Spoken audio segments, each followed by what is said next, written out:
नमस्कार, स्वागत है आपका आजाद इंडिया बुलेटिन में। श्री गंगानगर से खबर। एडीजीपी बीएल मीणा श्री गंगानगर दौरे पर, आज सूरतगढ़ का करेंगे निरीक्षण। पुलिस लाइन में परेड, बलवा नियंत्रण डेमो, नाकाबंदी, crime scene, search operation, library, police quarter सहित अन्य व्यवस्थाओं का जायजा लिया, निरीक्षण किया गया। पुलिसकर्मियों की समस्याओं और सुझाव जाने। मीटिंग में नशा तस्करों पर कार्रवाई, साइबर अपराधियों, आर्म्स एक्ट में कार्रवाई को लेकर एडीजीपी ने प्रशंसा की। फिरौती मामलों को लेकर एडीजीपी ने कहा, एंटी गैंगस्टर टास्क फोर्स का गठन किया गया है। पीड़ित तुरंत पुलिस को बताएं ताकि तुरंत कार्रवाई की जा सके। DIG Gaurav Yadav, IPS B Aditya, IPS Ajay Singh Rathore, RPS रघुवीर शर्मा सहित अधिकारी मौजूद रहे। गंगानगर से राजेश खरड़ू की खास रिपोर्ट। जिला पुलिस के जो वार्षिक निरीक्षण के आदेश थे उनको इम्प्लीमेंट करने के क्रम में मेरे द्वारा वर्ष 2023-24 का गंगानगर जिले का जो वार्षिक निरीक्षण है वो किया गया, जिसमें आज सुबह मॉर्निंग में सबसे पहले तो पुलिस लाइन में परेड का आयोजन हुआ। फिर उसके बाद में विभिन्न तरह के डेमो, जिसमें क्राइम सीन के, फिर उसके बाद में आर्म नाकाबंदी और कोऑर्डिनेशन ऑफ सर्च और हाउस इंटरवेंशन, इसके डेमो उनकी टीम के द्वारा दिए गए। उसके बाद में पुलिस लाइन की जो विभिन्न शाखाएं हैं, ऑफिसेस हैं, उनका निरीक्षण किया गया। और उस निरीक्षण के बाद में संपर्क सभा, जिसमें जवानों से और अधिकारियों से बातचीत की, और लास्ट में क्राइम मीटिंग, जिसमें एसपी साहब के द्वारा वर्ष 2023-24 का जो क्राइम प्रतिवेदन है उससे संबंधित एक प्रेजेंटेशन तैयार करके और वो प्रस्तुत किया गया, जिसके विभिन्न बिंदुओं पे विचार विमर्श जिले के अधिकारियों से मेरे द्वारा किया गया। मुझे आप लोगों को ये बताते हुए अत्यंत ही हर्ष का अनुभव हो रहा है कि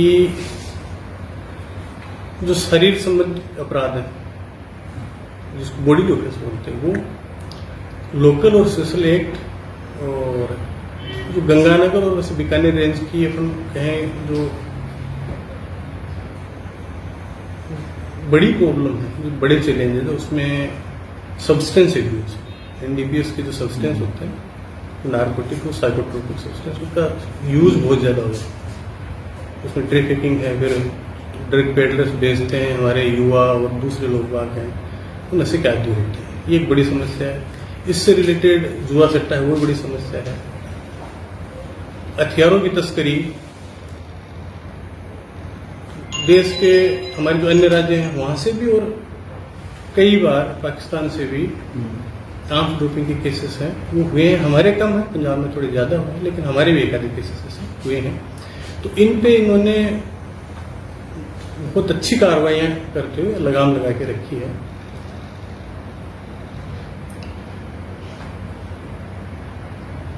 एक कमजोर पक्ष मुझे जो हल्का सा नजर आया, जो कि बस स्टेट के हिसाब से देखें तो ठीक था, बट जिसमें इम्प्रूवमेंट की गुंजाइश है, जिसके बारे में मैंने एसपी साहब से और जिले के अधिकारियों से बात की है, वो संपत्ति संबंधी अपराध, जिसमें घर में घुस के चोरी करना या घर से बाहर जो अन्य चोरियां होती हैं, वो उसमें थोड़ा डिटेक्शन है। उसका परसेंटेज है तो एक एवरेज के आसपास, स्टेट का एवरेज उसके आसपास।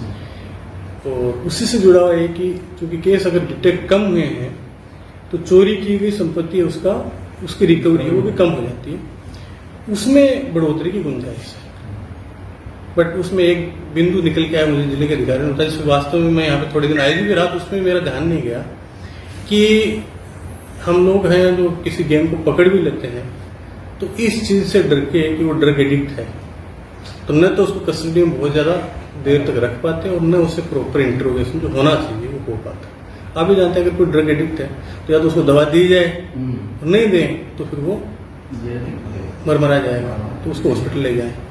तो ये एक लिमिटिंग फैक्टर है कि ये प्रॉपरली इंट्रोगेट उसको नहीं कर पाते। और आप जानते हैं कि अगर एक गैंग पकड़ा जाता है तो उससे 10 चोरियां, 20 चोरियां, 30 इस तरह से केस डिटेक्ट होते हैं, बरामदगी होती है। ये एक मेन कारण है।